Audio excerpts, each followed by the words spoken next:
So what's going on, everybody? So we finished doing the haircut on Brandon, and now I'm going to show you guys how to properly prepare the beard for the beard work that we're about to do. So the tools that you will be needing today are quite possibly going to be an afro pick. The reason why I like the afro pick so much, especially when it's the extended version, is it properly grabs every single strand and grain of hair out from its transition from being so laid in. A lot of times beards that are coarse and wavy will condense themselves into a memory instead of being picked out like this to seeing its truest, rawest form. So what you're gonna do is just ride and glide it along the skin all the way throughout the jawline, pick it out. Make sure you spend a little extra time underneath the neckline here, specifically because a lot of the hair is like hiding beneath the jawline. So once you finish doing that, you have a general idea of how the beard looks. And on top of that, you start swaying from side to side of looking at the transition of the beard. You could kind of see exactly where the stragglers hang off the silhouette and structure of your client's head shape.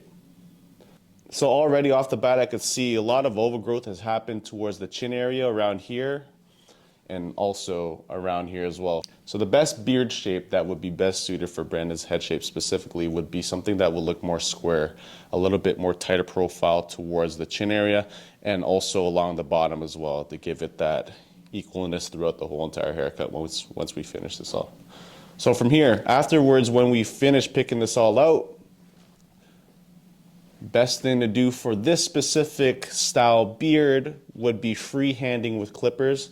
Now with freehanding with clippers, you'll be able to shape, mold, and form and custom fit the facial hair to suit the overall finish of Brandon's head shape. He's got more of a squared shaped head, rounding off towards the cheek, chiseling out towards the bottom. So if we fill the void with deceiving a lot of the people that look at Brandon's facial structure by squaring off the beard, it will also give him more of a slim, more chiseled, tapered look, making him look more slim. And I know a lot of guys that are a bit more bigger with rounder faces would love to have that more chiseled jaw look too. So what you're gonna do from here, take your pick it out, always have a pick or a comb in hand. In this occasion, use a pick. I'll have my clippers, I'll have them closed. And from here, from up to down, you're gonna let the machine and the gravity and the weight of the machine throw itself downwards to get the most consistent cut.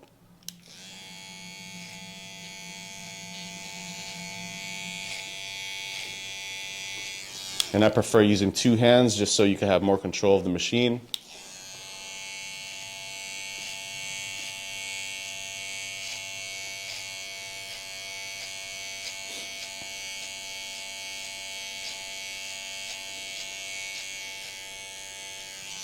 Now you're never going to get the perfect cut the first pass and first run through, so oftentimes what I like doing it 2 to 3 times more afterwards. So after you do your first pass, we'll cross-check everything, pick everything out from top to bottom, draw out underneath the neckline. We'll get there. First, let's focus on squaring off the image, pick it all out, do a second pass.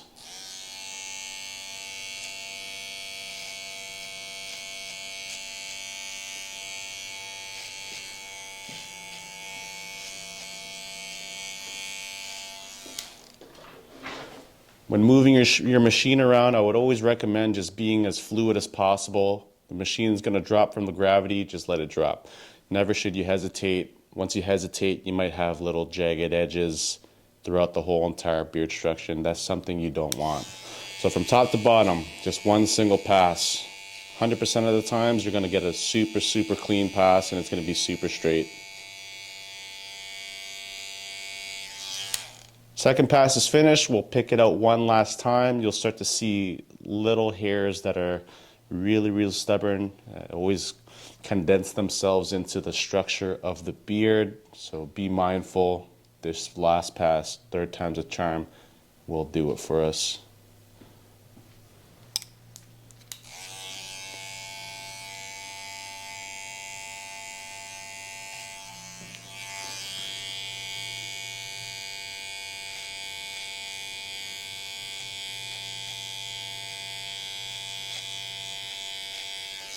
Awesome. So once you establish the squareness and tightened up the structure and overall look of the beard, Next step, I would highly recommend you pick up towards the bottom, make the two worlds meet of what you just did on the sides of the face of the profile to now linking it towards the bottom of where the beard line is. From here, I like raising up the headrest to about where the occipital meets the back, so the client has somewhere to comfortably rest their head while you now have access to everything underneath your jawline here. And you'll be able to raise your chair up all the way, max it out, so you don't have to break your back when you're working on these clients. Always utilize your chair. And now I could actually see from chest level of what needs to be done and how it should look and how everything should compose itself all together. So from here now you're looking at the beard line towards the neck at an eye level, and ideally you want this to be as straight as possible. So you're using the same techniques of freehanding with clippers. You're just gonna punch it in. Make sure you don't touch the neckline. You don't want to give the client some whiplash from the clippers, cut them potentially, give them any sort of irritation. Do the same on this side. Rinse and repeat what we just did for the sides. Pick it out, draw it out, make sure you bring it out to its fullest, truest raw potential down low. Hair down low it always seems to be more dense compared to what the sides are. More follicle per pore.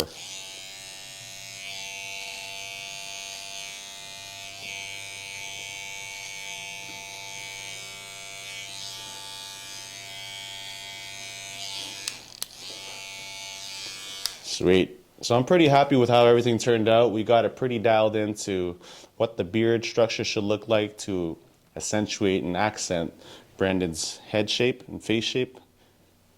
Next up, what we'll do, we'll add in our hard lines to where they should be, and we'll move forward. So when it comes to doing trimmer work down low, what I like doing is making sure I keep as much hairs as natural as possible. So now once I finish with the pick, I'm going to be switching over to a comb. And what the comb is going to do is you're going to use the fine tooth side to really draw out the details of all the little stragglies that hang. So oftentimes I'll always flip their head away from me, and you could kind of see exactly what needs to be done here. You have overgrowth that hangs down low on this side, so I'll make it match to what it looks like over here. Do the one side, draw it over towards the middle, flip them over the other side, and we'll rinse and repeat the same exact steps.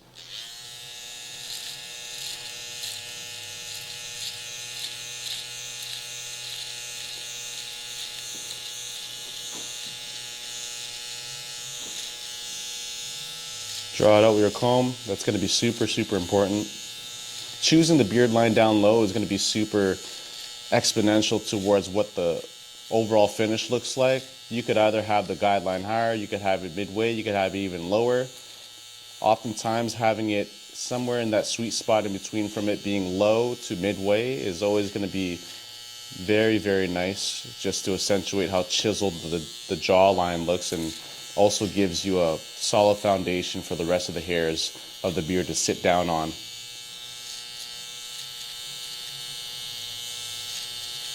So since we got more of like a kind of soft curl and wavy texture for Brandon's beard, you oftentimes want to draw it out with your comb with the fine tooth side just to make sure we have its truest, rawest, authentic cut instead of it being punched back into the transition.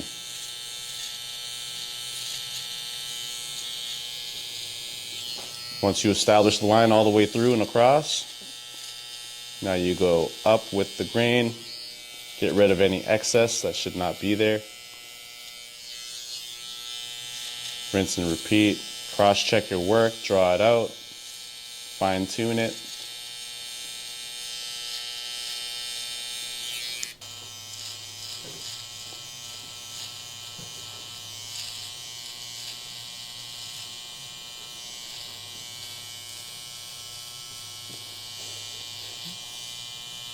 So from right to left, we're making sure it's as clean and crispy as possible. Make it meet towards the middle. Rinse and repeat, draw it out, cross-check your work, make sure everything's all lined up to the T. Third time's a charm.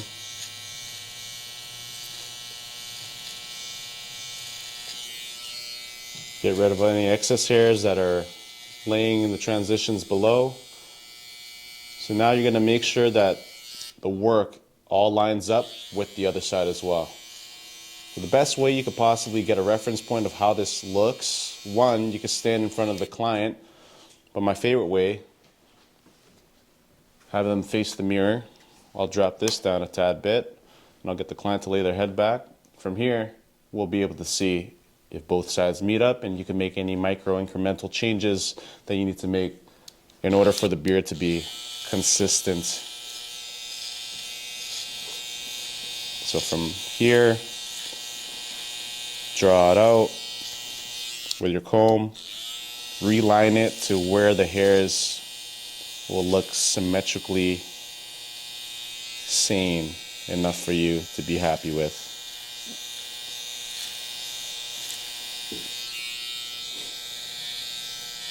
Once you finish your first pass, take a pause, comb it out, take a look in the mirror. So now that we got both sides looking super identical, the next step is to add the hard lines into the rest of the beard. So what we'll be doing is making sure that we have the curvature looking right. We'll redo his mustache. And lastly, with the trimmers, we'll do the back line as well. So I'll go ahead and do the back line. It's one of my favorite parts of the beard.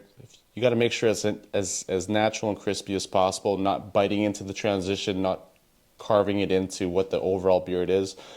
Just slight little love taps from top to bottom and drawing it straight out. Less is more. I'll go ahead and do the same thing on the other side. All the way towards the top. Sweet.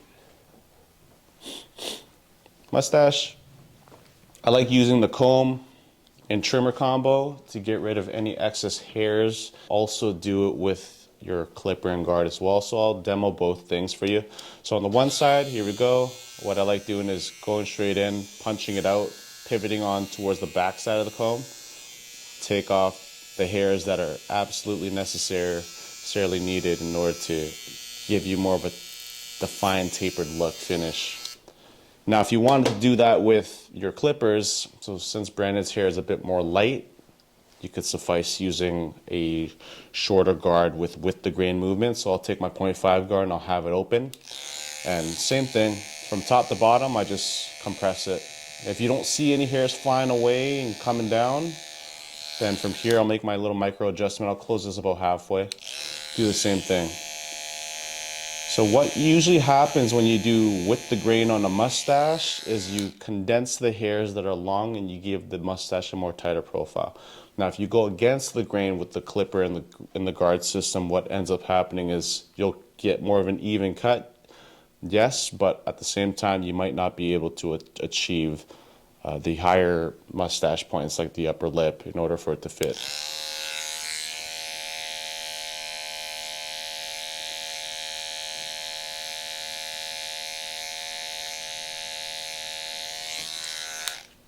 Sweet. Mustache lines. Make the lines match up to what the upper lip shows you already and use that as a reference point from side to side. We'll do the same on this side here. You guys can have full view. I like usually resting most of my hand on their chin here just to get like a reference point for stability. And once that upper lip has been finished, then we'll finish up the upper mustache here. I'll tap the whole entire transition of the blade into this area, slide and glide in and out.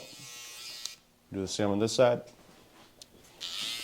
I usually like holding with two hands, one resting on the head for stability and the other is gonna just guide things into place. So gotta be extra careful. This is a tickle zone for a lot of clients and sometimes they budge the mustache and you might end up getting rid of the whole entire mustache by accident. That's all said and done. Next, beard line. Following the curvature as natural as possible. Same thing as the mustache. I'll slide and glide down towards the transition. Once I reach the curvature, I'll start using the corners of the blade here to kind of draw it in like a pencil. And then once you hit the straightaway or the sideburn again, you could go ahead and use half the full blade. Just like so. Be as light as possible. We'll do the same thing on this side. Rinse and repeat. Sweet. Now that that is all established, we'll go ahead and work on a transition of a beard fade. So usually for Brandon, we like going about mid to halfway down. So I like using my trimmers as my tool to create my first guideline by drawing it straight down. I'll flip it backwards like this. Draw it straight down. Do the same thing on the other side. I like using the ears and the facial features as a reference point, so it's kind of above the earlobe here, and it's in line with the nose as well. So I'll recreate the same thing on the other side.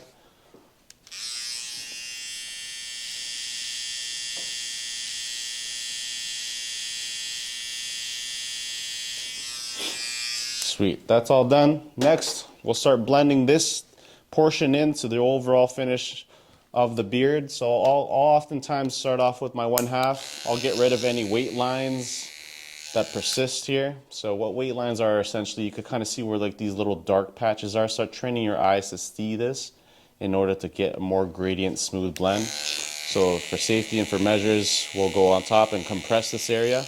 Close it halfway. Close it all the way. That guard is done. And we'll work down in transition. We'll pop on our number 1 guard. Same thing. Open. Close it halfway. Fully close. Now we'll hop over to our 0.5 guard. This is where you add the details. So from open, instead of halfway, I'll close it a quarter. Add the details into here. Close another quarter. We're about halfway. 3/4 of the way closed now. And now fully closed. Hang towards the tip section. Pop it back open just to cross-check your work, because every single time you flip this lever, it might be incrementally different every single time. That's all done. Take off our 0.5 guard. Now we're just going to hang from the trimmer line to where the 0.5 stubble is. So from open, flutter on the transition like this. Close it a quarter. Close it a quarter. Close it another quarter. Now we're fully closed. And since we've made this guideline with the trimmer, it's best to buff out that little last bit out also with your trimmer. So I'll just take the trimmers, pop them on, flutter on that top line there. And that's how we get the beard to cooperate the transition. Okay, we'll rinse and repeat and do the same thing on the other side.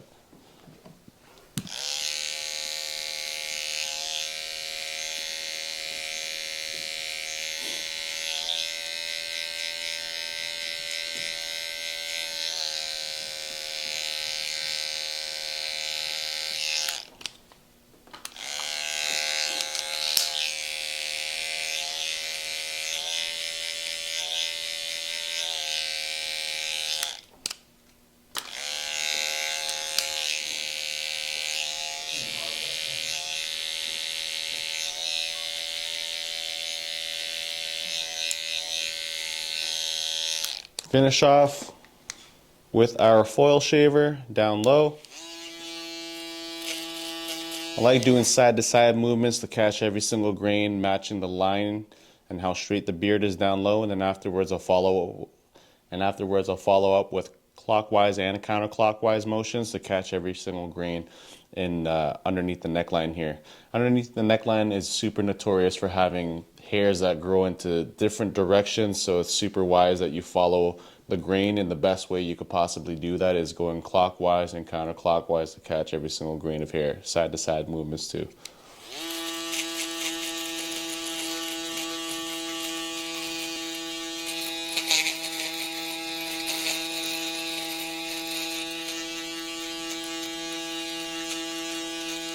And there it is, guys. That is how you effectively chisel and freehand sculpt the beard to match the client's head shape.